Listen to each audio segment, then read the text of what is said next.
good afternoon. This is Cheryl, one of the crew of the True Channel.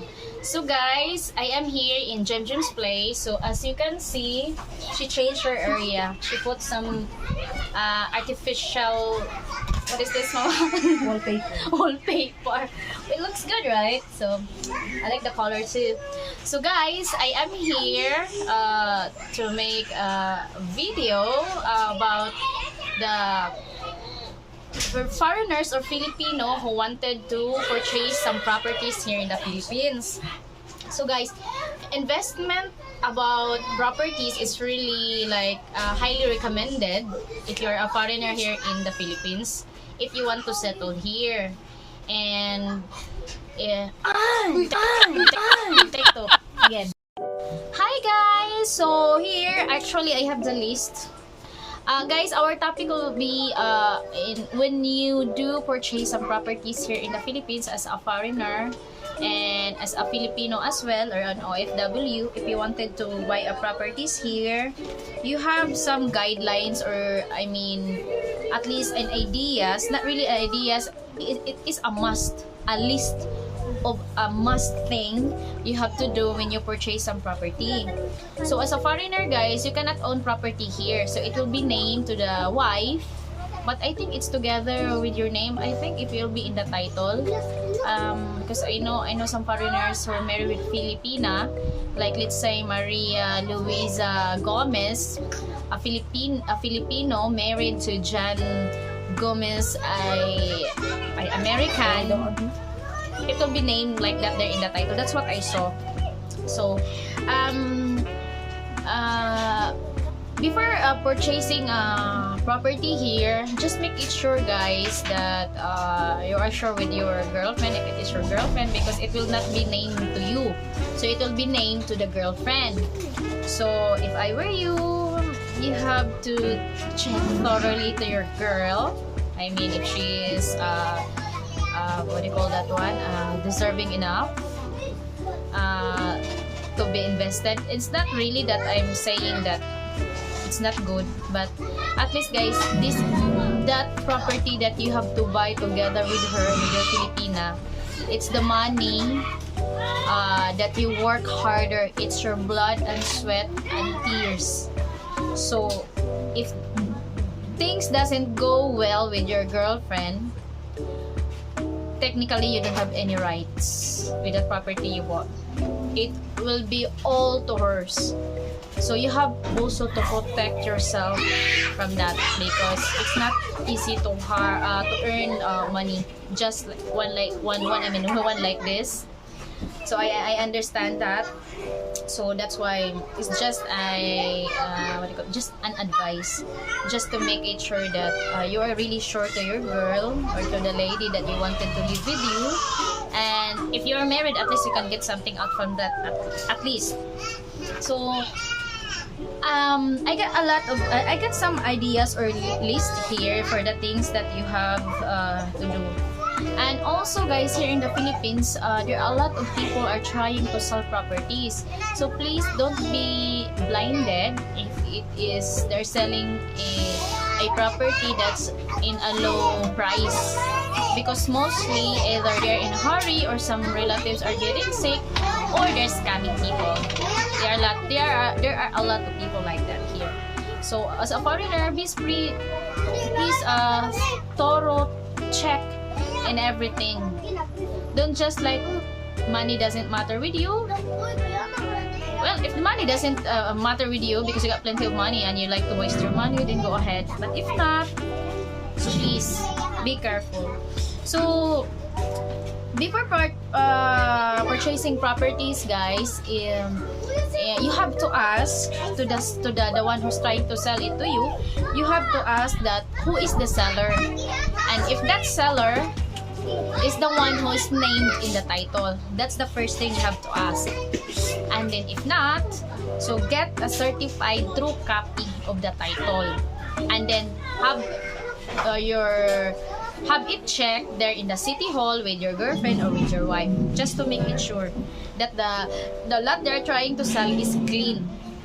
So, and if the one in the title is dead, so you have to ask if who are you related with that deceased person who's named in the title. If it is the kids, so you have to ask how many siblings do they have. Because buying a property, it doesn't mean that the one who's dealing it to you is the one who can just receive the money and the one who can just sign the deed of sale, because it's not. Example, if that Maria got 3 kids, so the 3 kids must sign it. So not only one, because guys, you will be in trouble sooner if it's only one who signed the deed of sale, because it must be all of the one related with that dead person, especially if there are siblings, kids, everybody must sign it. And then check the location. Don't just rely on this property is in this side, no, you have to check it really personally. Don't just do the sketch whatever there that this is it, no, you have to go check it by yourself. Because the thing why you have to check it by yourself, because if it is in the if there is a right of way, if it is near to the road, or how far it is to the road, how many neighbors do you have, what kind of neighbor do you have. So that's the thing, especially if you are a foreigner, so you have to check. So the thing with the right of way, you must have or check that there is a right of way of the property that you wanted to buy. Because if not, especially if your property is in front of it is a neighbor of yours, and then you have to use her property, part of her property as a right of way, and if you don't have any agreement with that, she can anytime close the border and you cannot pass by there. And then if she agreed that you can pass there, you can use that property as your right of way, at least you make an agreement with her. At least something gonna happen if you'll not have a good term with her or with him, at least you have an agreement. And do it notarized also. Do it as there's a notary in there. And if you are lucky, if your property is in the what do you call this one, along in the barangay road, you don't have problem with that because it's already settled. So it's government, so anytime, anywhere, whoever can pass there. So that's the thing, you have to make it sure. And also when you bought that property, guys, if you have an agreement already and paying already, so make it notarized, and then in 1 month from the notarization, you have to process it, go to the BIR, to the revenue office. Don't let it like after 1 month or 2 months. It's not like that, guys, because otherwise you will have a penalty for that.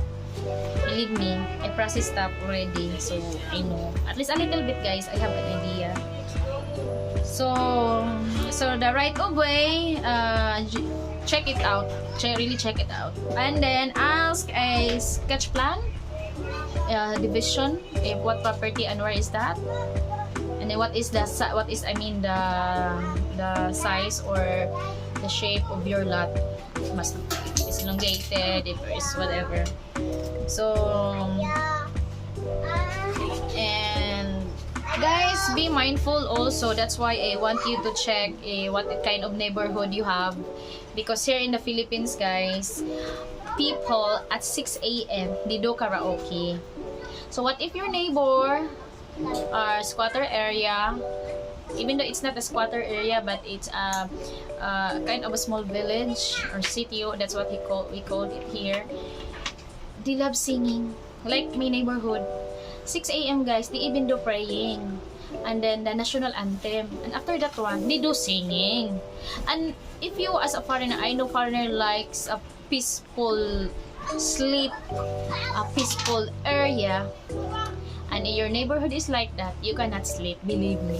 And they're gonna sing at 6 a.m. in the morning, and you're gonna finish around 10 or 11 p.m. or 12 or next morning.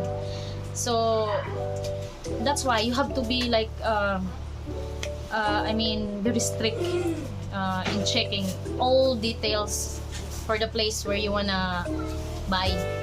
And please, whatever the requirements is needed, for the BIR, things like that, you have to complete it immediately as possible, especially if your papers are already notarized. So so that it will not be hassle, because buying here properties and getting some documents in the city hall takes a while, guys. It's not the same in your country. You just type whatever thing and then hand it over. No, they will say wait for 3 days or 1 week, stuff like that. And if you know someone from the city hall or from the register of deeds, you can just give it right away. But guys, if you want to do some certified true copy in the register of deeds, because that is where you can get it, you cannot just get it by yourself. You need the authorization from the owner or any representative from that family or agent who dealt it with you. So I think that's only the thing that I can say. Just be careful, and just be strict in asking documents from them, because the last time I tried, when we tried to look for properties, and then they dealt it to us in a cheap price, and then we went there. It's really a nice place, flat and perfect perfect square rectangle, kind of like that. So, and then nice ambience. But the thing when we ask is, what is that? Where is the document? What's the name in the document? In tax declaration? They get mad at us, guys. Why is it we keep asking that properties that they just wanted to get rid out of the property? So every time they will say that, if you hear the want to get rid out of the property, it's a red flag already. So be careful, because you cannot just get back the money if you don't like the property and then you paid it already. Because here in the Philippines, guys, as long as they receive the money, they are one day millionaire. Whatever they're gonna do with the money, either gambling, either buying stuff, or whatever. So shopping. So, and then you found out that the property is trouble, you cannot just get back the money. That will gonna happen just the same the property that we bought last time. So that they're dealing it with us and no right of way, and then when you ask, we want our money back, because we will not buy a property with a right of way, guys. Because the right of way here, if you will buy that one, it might be expensive than the property that you bought for itself. Because right over here, if the neighbor will get mad at you, they will just buy this property. For example, you buy the property for 2 million pesos, and then you have trouble with the property because there's no right of way, and you paid already to the one who sell it to you, and then you wanna have an agreement with the neighbor that you wanted to use the as a right of way, the part of his property or her property. Some Filipino, they will not just use that one. No, they will not do that. They will say, I'm gonna sell it to you for also 2 million or 1.5 million. Easy like this. So that's why you have to be careful. Check everything. Let your wife or your girlfriend to check thoroughly the papers, all the documents, and do not just grab the opportunity that the property they sold is very cheap, because it's kind of a red flag already. So check it out, and I think that's it. So thank you for watching, and please subscribe, likes, and comment the True channel, and thank you for watching. Bye.